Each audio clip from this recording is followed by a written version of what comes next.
ஹரே கிருஷ்ணா. நிலாச்சல நிவாசாய நித்யாய பரமாத்மனே பலபத்ர சுபத்ராபியாம் ஜெகநாத்தையத்து நமக. நம்ம இது வரைக்கும் புருஷோத்தம மகாத்மியம் அப்படிங்கிறது ஸ்கந்த புராணத்தில் இருக்கிறது ஒரு முக்கியமான ஒரு சரித்திரம். அதில் புருஷோத்தம மகாத்மியத்தில் நம்ம முக்கியமாக போன வாட்டி முதல் பகுதியில் நம்ம பார்த்தது இந்திரத்யும்னன் என்ற மிகப்பெரிய விஷ்ணு பக்தரான ஒரு மகாராஜா.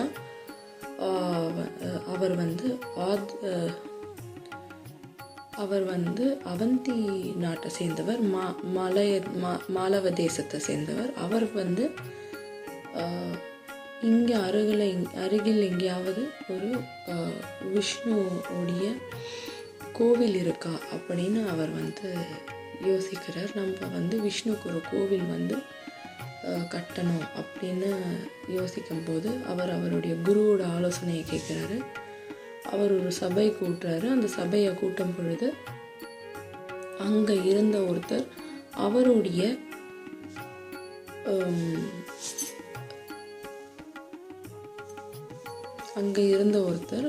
ஒரு வழிபோக்கர். அவர் ஒரு சாது ஆனவர்.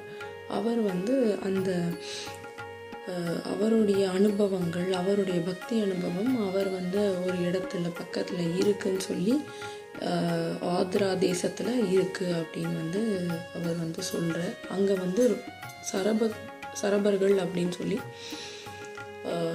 ஒரு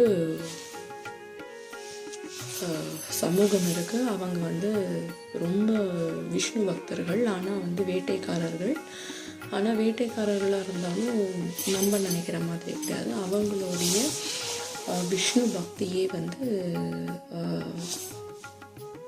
ரொம்ப பெரிய மகிமைக்கு உரியது அப்படின்னு சொல்கிறாரு. சொல்லிட்டு அதுக்கப்புறம் அங்கே யார் போனாலும் அங்கே ரௌஹிணி குண்டம்னு இருக்குது. அங்கே யார் போனாலுமே அந்த குளத்தில் மூழ்கி எழுந்தோம்னா, ஒரு பறவையாக இருந்தால் கூட மூழ்கி எழுந்ததுன்னா அது நேராக வைகுண்டத்தையே போய் சேரும், அந்த பெருமாளை போய் சேரும். அந்த அளவுக்கு அந்த இடம் அந்த ஸ்தலம் ஒரு மிகப்பெரிய புண்ணிய க்ஷேத்திரம். ஆனால் அந்த சபரர்கள்ங்கிறவங்க அந்த சமூகத்தை சேர்ந்தவங்க பகவானை ரொம்ப அவங்களுக்கு உள்ளேயே வச்சு ரகசியமாக வழிபாடு செய்கிறாங்க அப்படிங்கிறத அவர் தெளிவுபடுத்திட்டு மறைஞ்சு போயிடுவார். இதை பார்த்து ஆச்சரியப்பட்ட இந்திரத்யும்னன்ற மகாராஜா அவர் இந்த இடம் எங்கே இருக்குது அப்படிங்கிறத கண்டுபிடிக்கணும் அப்படின்னு சொல்லி அவரோட குலகுரு கிட்ட ஆசீர்வாதம் வாங்கி அவர் குலகுரு கிட்ட இதை பற்றி கேட்கும்போது அவர் குலகுரு ஒரு ஆலோசனை சொல்கிறாரு. இது ஒரு நல்ல விஷயம் இந்திரத்யும்னா, இந்த மாதிரி நமக்கு மாதவனை அடையிறத தவிர வேறு என்ன மிகப்பெரிய பேர் உண்டு அப்படின்னு சொல்லி சொல்கிறாரு.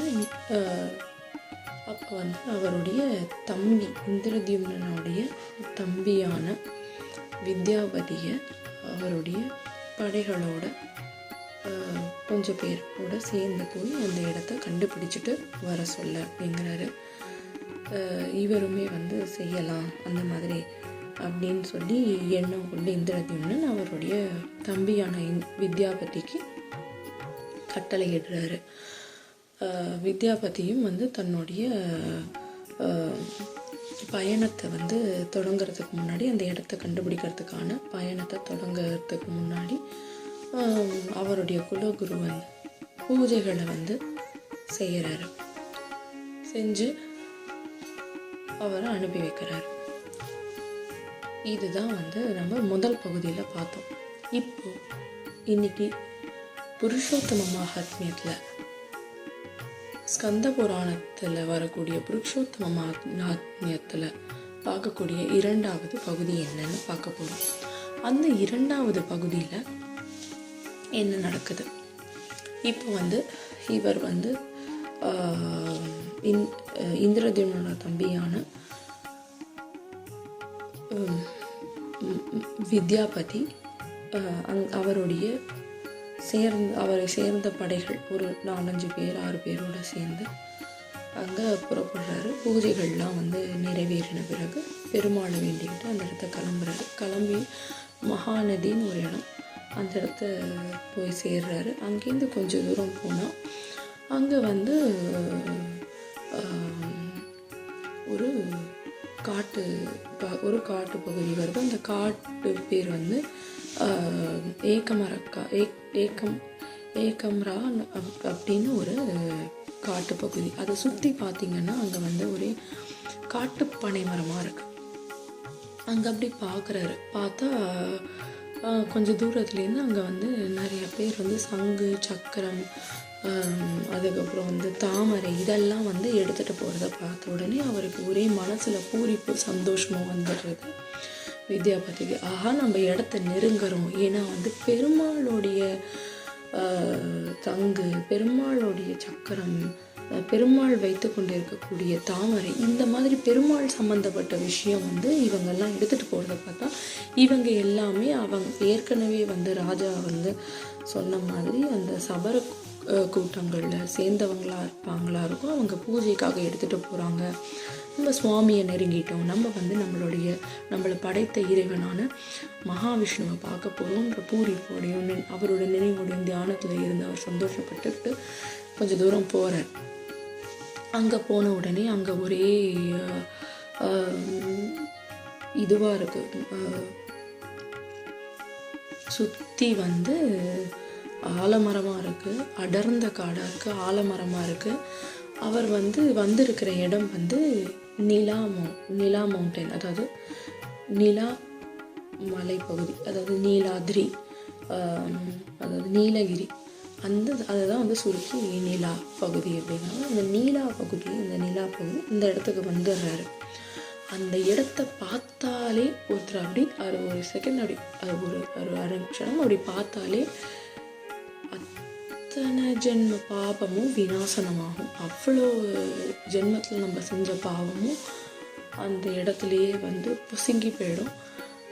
நம்ம சத்கதி அடைவோம். அவ்வளோ புண்ணியக்ஷேத்திரம் அந்த இடத்த சேர்ந்துருக்காரு. அந்த இடத்த சுற்றி ஒரே ஆலமரமாக இருக்குது. அவரால் அந்த பயணத்தை அவங்கள தொடர்ந்து போக முடியல. ஏன்னா இந்த தடயங்கள், கால் தடயங்கள், பாய தடயங்கள் எதுவுமே தென்படலை. என்ன பண்ணுறதுன்னு தெரியல. சரி, நமக்கு நம்ம விஷ்ணு பகவானையே நம்ம பிரார்த்திப்போம் அந்த இடத்துல சொல்லி அவர்கிட்ட இருந்த தர்ப புல் எல்லாத்தையும் போட்டு அங்கேயே படுத்து தூங்கின மீனைக்கு அப்படியே தியானத்துக்கு போகிறாரு. போகவும் அங்கே கொஞ்சம் நேரம் கழித்து பார்த்தா ஒரு சத்தம் கேட்குது. அதாவது ஒரு அலசலாக பேச்சு சத்தம். அதாவது இந்த சபர கூட்டத்தில் சேர்ந்தவங்க அங்கங்கேயோ பக்கத்தில் பேசிக்கிறாங்க. மாதிரி பெருமாள் பற்றியும் பெருமாளுடைய வழிபாடுகள் அதெல்லாம் பற்றி பேசும்போது டக்குன்னு இவர் எழுந்துக்கிறாரு. வித்யாபதி எழுந்துட்டு இங்கே எங்கேயோ சத்தம் கேட்குறது, அதை வச்சு சுவாமியை பற்றி பேசுகிறாங்க அப்படின்னு சொல்லி அந்த குரலை ட்ரேஸ் பண்ணி அப்படியே போகிறார்.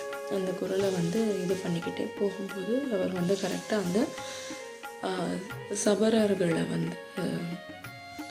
அந்த சமூகத்தை சேர்ந்து அந்த இடத்த அடைஞ்சிடுறாரு. யாருக்கிட்ட என்ன கேட்கணும்னு அவருக்கு தெரியல. அப்படியே இங்கேயும் அங்கேயும் பார்க்குறாரு. முழிச்சு பார்க்குறாரு. பேந்திலேருந்து முழிச்சு அங்கே இருந்த ஒருத்தர், அந்த கூட்டத்தில் சமூகத்தை சேர்ந்த ஒருத்தர், அவர் பேர் விஸ்வவாசு. அவர் இவரை அடையிறார். இவர்கிட்ட வர்றாரு. ஐயா நீங்கள் யார், உங்களுக்கு என்ன வேணும் அப்படின்னு வித்யாபதி அவர்களை பார்த்து கேட்கவும் வித்யாபதி சொல்கிறாரு, ஐயா நான் வித்யாபதி, நான் இங்கே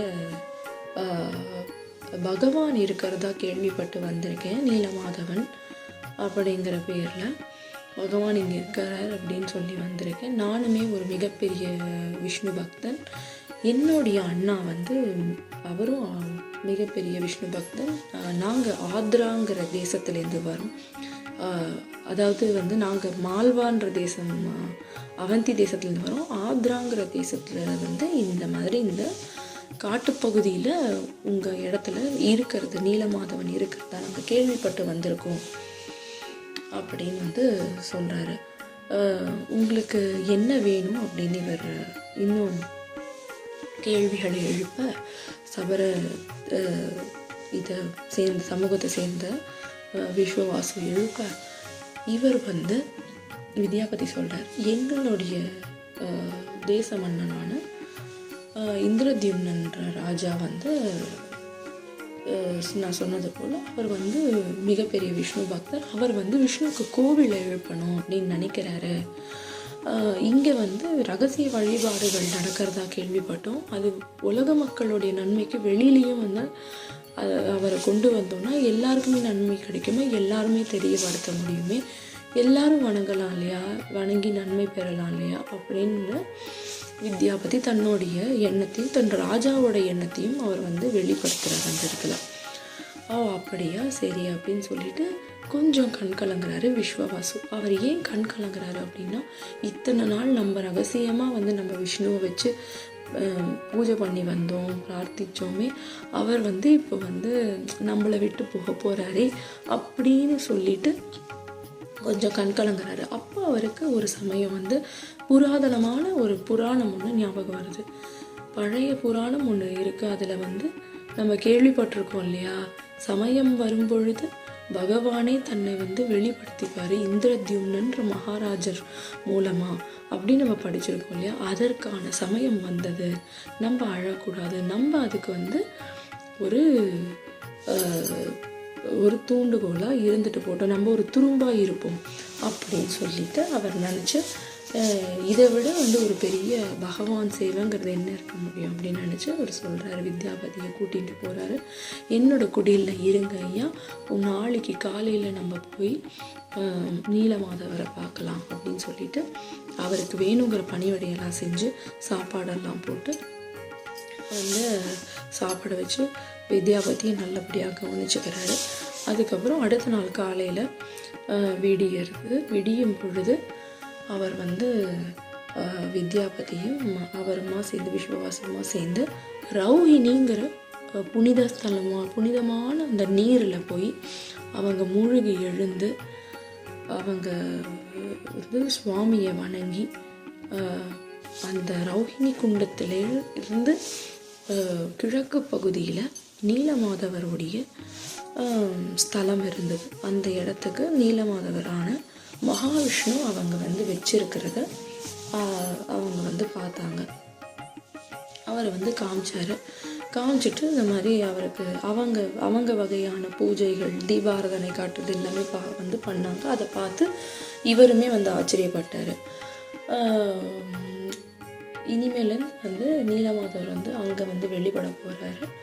அவர் வந்து மரவடிவில் வந்து அந்த மகாராஜா வந்து வெளிக்கொண்டு வர போகிறாரு அவரை அப்படின்றத நினைவு கூர்ந்துக்கிறாரு ஒரு முறையும் கூட இந்த சபர சமூகத்தை சேர்ந்த விஸ்வவாசுங்கிறவர். இதெல்லாம் பார்த்துட்டு அவருக்கு ஒரே சந்தோஷமும் ஏற்பட வித்யாபதி வந்து சரி ஐயா, நான் புறப்படுற நேரம் வந்துருச்சு, புறப்படுறேன். என்னுடைய நாட்டு மகாராஜாவான இந்திரத்யும்னன் அவர்களுக்கு நான் இதை தெரியப்படுத்தணும், அதற்கான காலம் வந்து விட்டது. அவருக்கு தெரியப்படுத்தி அவரை வந்து இந்த இடத்த வந்து முகாமிட சொல்லணும், அவருமே வந்து பகவானை பார்க்கணும். அப்போ தான் அவர் வந்து என்னென்ன தெரிஞ்சுக்கிட்டு மேற்கொண்டு எப்படி வந்து இதை செய்யலாம், எப்படி வந்து இதை முன்னோக்கி கொண்டு போகலாம் இந்த திட்டத்தை அப்படிங்கிறத நாங்கள் வந்து செயல்படுத்த முடியும்னு பார்க்கணும். உங்களுடைய இது நீங்கள் வந்து காமிச்சு கொடுத்தீங்க, எனக்கு வந்து உங்களோட இது அன்பு கிடச்சிது, உங்களுடைய அடைக்கலத்துக்கு ரொம்ப நன்றி, உங்களுடைய சாப்பாடு எல்லாம் நல்லபடியாக கவனிச்சிங்க, நன்றி அப்படின்னு சொல்லிட்டு சந்தோஷமாக வித்யாபதி தன்னுடைய சிறிய படை வீரர்களோட அவருடைய நாட்டுக்கு ராஜா கிட்ட விஷயத்தை சொல்கிறதுக்கு போகிறாரு. இதோட 2வது பகுதி முடியறது. 3வது பகுதி என்னன்னு நம்ம பார்க்கலாம். நன்றி, வணக்கம். ஹரே கிருஷ்ணா ஹரே கிருஷ்ண கிருஷ்ண கிருஷ்ண ஹரே ஹரே, ஹரே ராம ராம ராம ஹரே ஹரே. நீலாச்சல நிவாசாய நித்யாய பரமாத்மனே बलभद्र सुभद्राभ्यम जगन्नाथे नमः. हरे कृष्ण. ராதே ராதே. ஜெய் ஜெகநாத். ஜெகநாதரை பற்றின புருஷோத்தம க்ஷேத்திரத்தை பற்றின இந்த ஸ்கந்த புராணத்தில் இருக்கக்கூடிய இந்த மகாத்மியத்தை சொல்லறதுக்கான வாய்ப்பு கொடுத்த என்னுடைய நீலமாதவனான ஜெகநாதர் அவர்களுக்கும் பலபத்ர தேவருக்கும் சுபத்ரா தேவிக்கும் என்னோட கனிவார்ந்த வணக்கங்களும் நன்றிகளையும் நான் தெரிவித்துக் கொள்கிறேன். ஹரே கிருஷ்ணா. ஜெய் ஜெகநாத். பிரபல மாதா வரண பிரபல மாதா வரண முஆரತ ನಳಿನಿ ಬನಕು ಕರ ದಳನ आहे ನೀಳ ಸೈ